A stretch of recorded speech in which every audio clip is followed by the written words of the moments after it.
Hello बच्चों, Ahmad classes maths care में आप सभी का स्वागत है। आज हम क्लास 10 के अर्थमेटिक प्रोग्रेशन को समझेंगे कि अर्थमेटिक प्रोग्रेशन क्या होता है, इसकी क्या कॉन्सेप्ट होते हैं और कैसे इसको फाइंड आउट किया जाता है।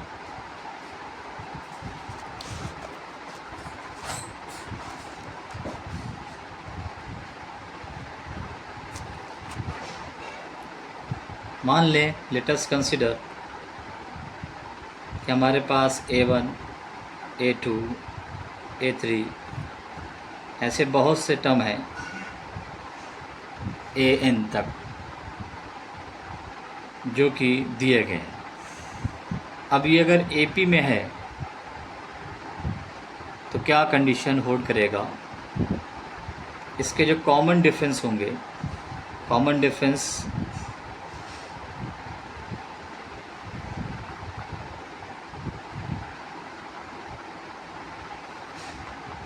इसको हम लोग जैसे A2 minus A1, A3 minus A2,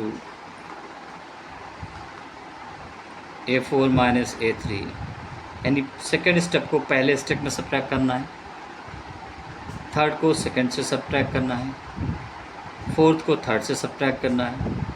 अगर ये वैल्यू सेम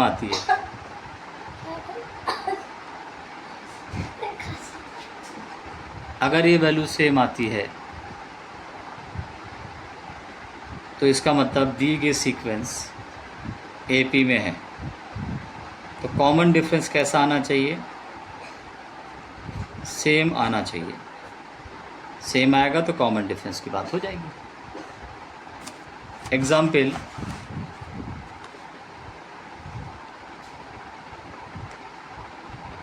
मान लें 1, 5, 9, 13 इस तरह का कोई सीक्वेंस है। अब इसको हमें देखना है कि वाकई ये AP में है या नहीं, चेक करना है। तो हम क्या करें, इनका कॉमन डिफरेंस निकालें। कॉमन डिफरेंस D निकालें। A2 minus A1, 5 minus 1 4, A3 minus A2, 9 minus 5, A4 minus A3, 13 minus 9। जितनी बार भी आप इसको सब्ट्रैक्ट करेंगे हर बार आपको 4 मिलेगा। तो अगर ऐसा होता है तो दिया गया सीक्वेंस AP में है। तो 1, 5, 9, 13 dash dash dash are in AP।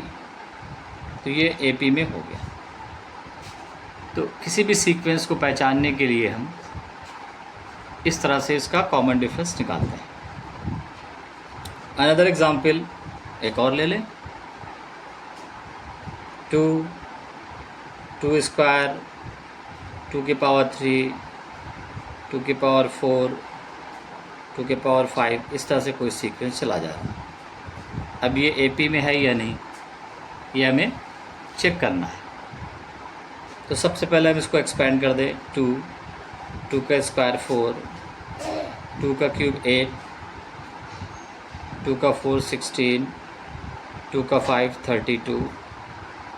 हम इसको सॉल्व करेंगे। हमें चेक करना है कि इट इज़ AP और नॉट, है या नहीं। तो चलिए इसका कॉमन डिफरेंस निकालते हैं। तो हम इसका D2 निकालें। A2 माइनस A1 यानी 4 माइनस 2, 2 आ गया। A3 माइनस A2, तो ये वैल्यू आएगी 8 माइनस 4, 4 आ गया। उसके बाद और वैल्यूज़ निकालें। A3 माइनस A2, तो A3 हमारा 8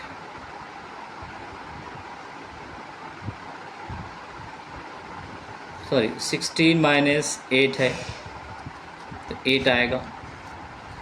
तो यहाँ पर जो कॉमन डिफरेंस है वो सेम नहीं आया, क्योंकि ये 2 आ रहा है, ये 4 आ रहा है और फिर आपका 8 आ रहा है। तो दिया गया sequence it is not in AP, तो ये AP नहीं है। इस तरह से हम अपने आंसर्स को चेक कर लेते हैं कि जो कि कोई सीक्वेंस AP में है या नहीं है। क्लियर है? तो बच्चों बहुत आसान होता है AP को निकालना। AP दो तरह के कॉन्सेप्ट को फॉलो करता है, या तो ये बढ़ता हुआ होता है या तो ये घटता हुआ, या तो इंक्रीज़ करेगा या डिक्रीज़ करेगा। अगर इंक्रीज़ करता है तो कॉमन डिफरेंस प्लस में आएगा, जैसे यहाँ पे +4 आया है, और अगर डिक्रीज़ करेगा तो माइनस में आएगा। चलिए एग्जांपल देखते हैं एक डिक्रीज़ का हम लोग, कि आखिर AP कैसे डिक्रीज़ कैसे कर रही है। मान लें हमारे पास दे दिया जाए 7, फिर आपका 4, फिर आपका 1, -2 और इस तरह से बढ़ रहा है। तो अगर ये AP है तो इसका common difference A2 minus A1 यानी 4 माइनस 7 -3, 1 माइनस 4 -3, -2 और -1, ठीक है, तो भी -3। तो ये वैल्यू कैसी आई? निगेटिव में आई। तो अगर AP कम होती है तो D की वैल्यू माइनस में आती है, और AP अगर बढ़ती है तो D की वैल्यू प्लस में आती है। इस तरह से हम जान सकते हैं कि भाई AP आपका ये ऑर्डर है। ठीक, नाउ अब एक और क्वेश्चन करते हैं, एग्ज़ाम में आएगा कैसे, चीज़ें कैसे पूछी जाती है। मान लिया जाए इफ़ A इक्वल दे दिया जाए 3 और कॉमन डिफरेंस दे दिया जाए 2, गिवन है, इट इज़ गिवन।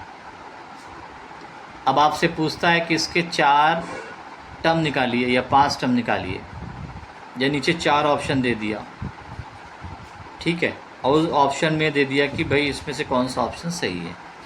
अगर ये AP में है तो फाइंड फर्स्ट 4 टर्म, शुरू के 4 टर्म आपको निकालने हैं। तो पहला टर्म क्या होगा? A1। A1 जो होता है वो हमारा A ही होगा, जो कि 3 दिया हुआ है। A2 जो होता है हमारा, हर बार कॉमन डिफरेंस बढ़ेगा, तो ये हो जाएगा A प्लस D। A की वैल्यू 3, D की वैल्यू 2, तो वैल्यू आ गई 5।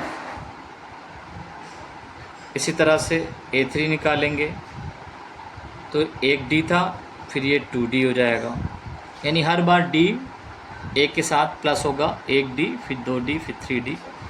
D की हमेशा इंक्रीमेंट करते हैं, यानी कॉमन डिफरेंस उसमें जोड़ते जाएंगे।